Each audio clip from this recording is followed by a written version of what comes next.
kung nagsuot kag piting-piting, siksik, kitang cleavage, make up, makakasala ka sa pangalo niya sa imong panguna tungod kay ano, tungod gumikan sa babae nga ang suotan nila palaswa. Kung ang imong hunahuna hugaw, ayaw na og ipasangil sa uban.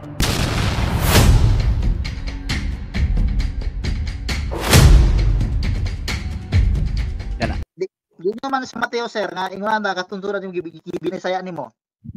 Kung ang babae sir, halimbawa sir, ako ang lalaki, ikaw ang babae. Karon sir kung nagsuot kag piting-piting, siksik, kitang cleavage, make up, syempre dito sa Mateo 5:28 makakasala ka sa pangalo niya sa imong panguna tungod kay ano, tungod gumikan sa babae nga ang suotan nila palaswa. Walay lalaki nga dili makahunahuna ana. Pero kung ang babae nagsuot nga normal nga panuton, walay kinsa lalaki makahunahuna ana. Ang unahuna lalaki payo ni bayhana kay nindot manamit dili siya. Kanang bang pasabot kanang proper siya, wala kay pangululo niya ang paghunahuna. Okay, mutubag ko. Kung ang imong hunahuna hugaw, ayaw na og ipasangil sa uban. Kay bisan pagtawag in maghubo na si imong atubangan ng maong gitawag bayhana kung wala kay intensyon o pangunahuna nga daotan niya di jud ka makasa. Ay way lalaki dili ana sir. Dili sir. Ayaw tawag anang kuan. Kung ang imong pangunahuna ingon ana ka ayaw magiangin. Biblical mismo sir na magsulat sir. Ayaw.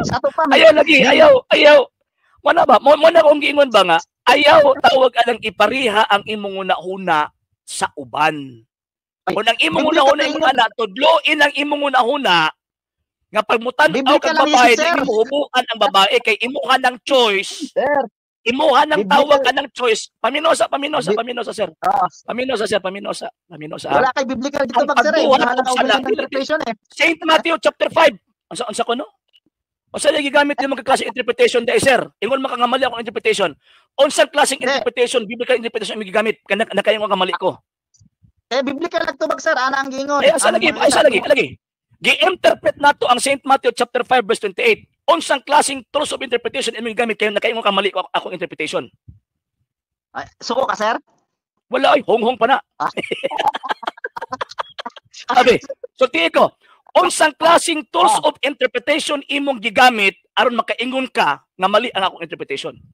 Ang anong mali sir? Una sir, sa akong interpretation dili ka mudawat. Pag No. Wala ko nangutana si imuhang Wa ko nangutana si imong kaugalingong interpretation, kanang tools of interpretation, kanang tools of biblical interpretation.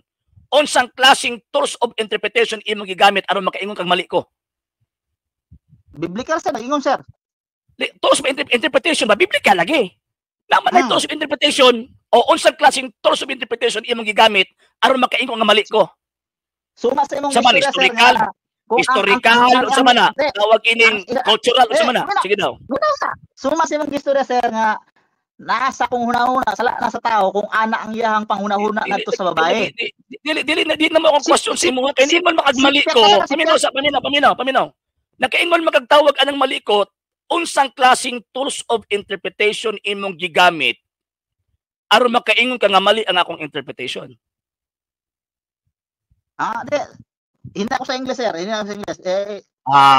So buot-buot ito sabot ay. Gabuot-buot rin kang sabot. Sir. Biblical man ako gisunod, sir. Dili man nimo, sir. Wala man sa biblical lagi. Pero wala kasabot sa imong gibasa. Diba? Pag sure dra. Nakasabot. Kung nakasabot kasi imong gibasa, unsang klaseng tools of interpretation ang imong gigamit kung nakasabot ka. Naman ay siyam. Nanasiyam ka to sa interpretation para makasabot ka sa Biblia.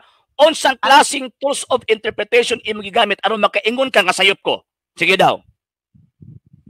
Yes, sir. Ang sayop sir katong giingon nimo nga naana na sa tao kung ang imong pananaw anay mo tanaw sa tools of interpretation ba? Tools of interpretation ba? Ibisaya sir, Ibisaya kay no. Tools anang kahimanan ba nimo sa pag-interpret nimo sa Biblia ba? Pagsabot nimo sa Biblia ba? Unsay gigamit nimong kahimanan? O sige, ang Biblia man good sir, ang Biblia man good, pag magbasa man good ka, ang imong interpretation na kay guide kung baga unsa ani mo pag-interpret. Ako na ako'y guide eh. Ay ba sa paminosa? Na ako'y guide, paminosa. Na ako'y guide, ang buto ko pasabot ka ng ways of interpretation. Kung saan ako pag-interpret ang Biblia, na dili ko makasupakan ng personal opinion. Ako, di gamit ko tawag ining cultural interpretation, historical interpretation. Ikaw, ano siya gigamit mo? Ano pa rin, historical set ang interpretation? Ay, wala na maluan na.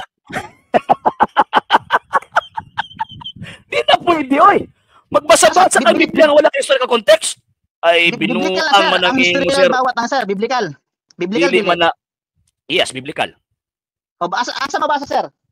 Job chapter 8, verse 8.